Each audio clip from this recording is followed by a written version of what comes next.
E, Karibu tena hapa kwenye Undani TV. Hii ni channel yenu. Tunawapenda sana. Vile vile tunawashukuru, tunajua nanyi ni wapendwa wa Undani TV. Tunapata fursa nyingine ya kuzungumza, ya kuongea, ya kufundishana na kushauriana. Hapa nina kitu mkononi. Tuanze na challenge. Mtuambie hapa mnaona nina kitu gani hapa. Andika kwenye comment. Tuambie kitu gani wewe unaona ninacho mkononi. Andika kabla nikitaje. Tutaona nani atashinda. Sasa hii ni taa. Hii taa ukishitua kidogo tu hivi inawaka.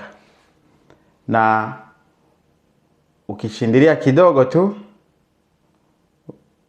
utaona jinsi inapandisha mwangaza. Na kuigusa kidogo inazima, kuigusa kidogo inawaka, kuigusa kidogo tena unashindilia kidogo inapunguza mwangaza. Sasa hii ndo imenifundisha, nikaona kwamba kuna watu ambao nikiongea kidogo, kwa kuongea kidogo wanaweza kuelewa, lakini ili waelewe zaidi itabidi mimi niendelee kushindilia, kuongea sana, kufafanua sana, kueleza zaidi ili wale watu waweze kuangaza na kufunguka macho zaidi. Ndio maana naendelea tena kuongea, nikawa na hii taa ili na wewe ikufundishe. Sasa usishangae. Leo narudia na ile topic ambayo tunazungumza kwamba watu binadamu tunategemeana. Hakuna mtu anayejiweza. Kila mtu anahitaji mwenzake. Kila mtu anamtegemea mwenzake. Tunategemeana, tunasaidizana, kama vile wanasema umoja ni nini? Umoja ni nguvu. Sasa ningependa nikuonyeshe kwamba watu wanaosema biashara, maisha, kila mtu ajitegemee, kila mtu afanye vyake, haitoshi. Haitoshi kwa sababu nimekuonyesha mfano wa taa, lakini tuachane na huo mfano wa taa. Hivi tuzungumuze kwa kweli. Tunaangalia wale matajiri wakubwa duniani, zile kampuni kubwa duniani, jinsi zinafanya na vizuri, lakini kampuni haiwezi kuwa ya mtu mmoja. Na bila kuchelewa kwa kweli, tutaanza na kampuni kubwa duniani ambayo inajulikana kama Tesla. Tesla ni kampani kubwa leo duniani, na mumiliki wa ile kampuni anaitwa Elon Musk. Lakini Elon Musk ndani ya kampuni ya Tesla, ukifanya uchunguzi, nimefanya research nikaona kwamba Elon Musk ndani ya Tesla yeye anamiliki asilimia kati ya 13 na 25. Ndizo asilimia yeye za share anamiliki mule ndani ya Tesla. Share zingine wenye wako na share kubwa ndani ya Tesla ni watu wanaitwa, ni group inaitwa Vanguard Group ambayo inamiliki asilimia kati ya 6 na 8 ya shares ndani ya Tesla. Lakini kuna the BlackRock ambao wanamiliki kati ya asilimia 4 na 6 za shares za kampani ya Tesla. Na kuna State Street Corporation ambao nao wanamiliki kama asilimia 3. Na ukifanya uchunguzi unaona kwamba hakuna mtu wowote, hata iwe Elon Musk, na ambayo ni bilionea wa kwanza wakati huyu duniani nzima, hamiliki Tesla hata nusu, 50%, hana. Lakini kampuni hiyo ya Tesla ndo kampuni inafanya vizuri sana hapa duniani na imetajirisha wale watu, na Elon Musk amekuwa tajiri mkubwa, bilionea kubwa, number 1 duniani. Basi twende kwenye kampuni nyingine inaitwa Microsoft. Microsoft ni ya tajiri kweli ambaye aliwahi kuwa bilionea number 1, anaitwa Bill Gates.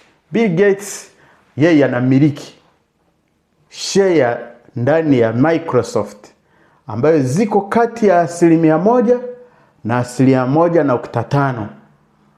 Naona hizo ndo shares zake.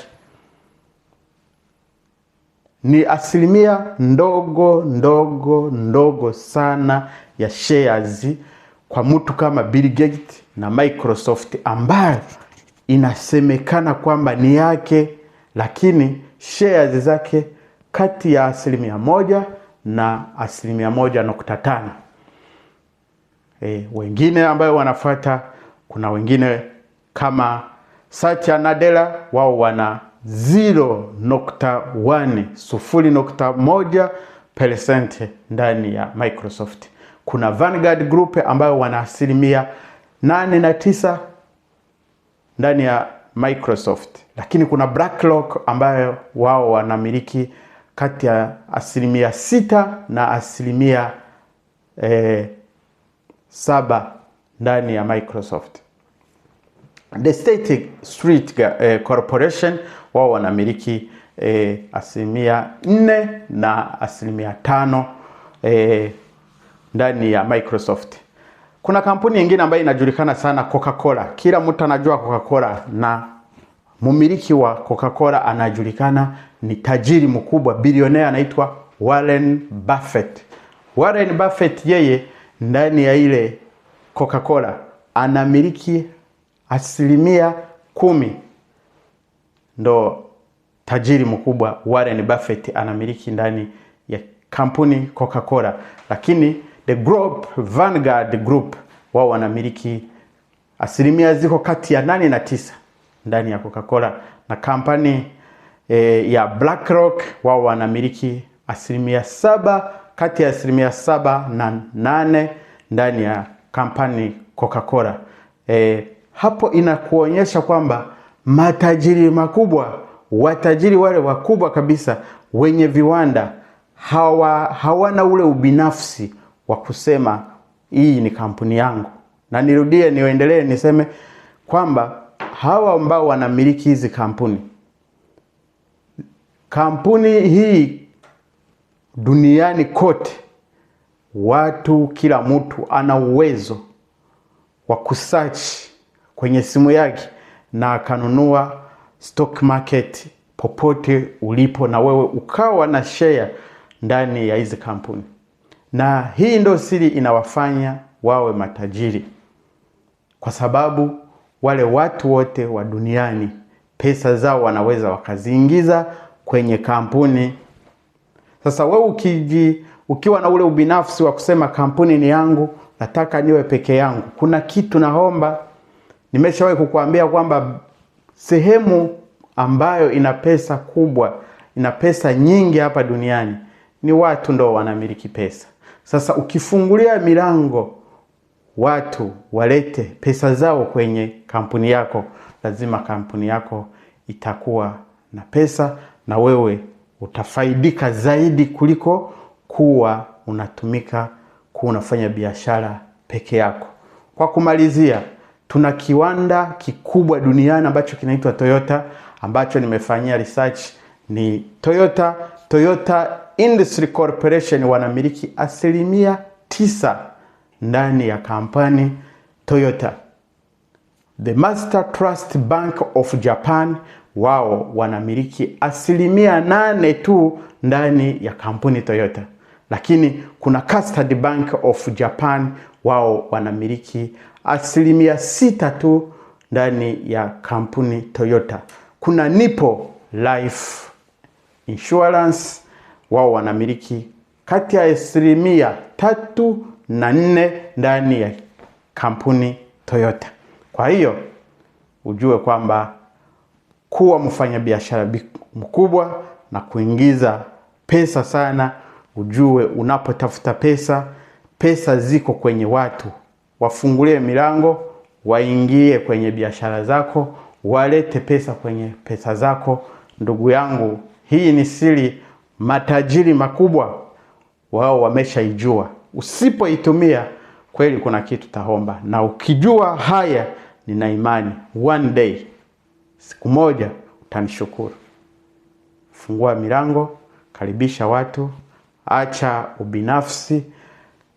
Fungua milango, ambia watu walete pesa. Tengeneza mfumo jinsi watu wataleta pesa kwenye biashara yako.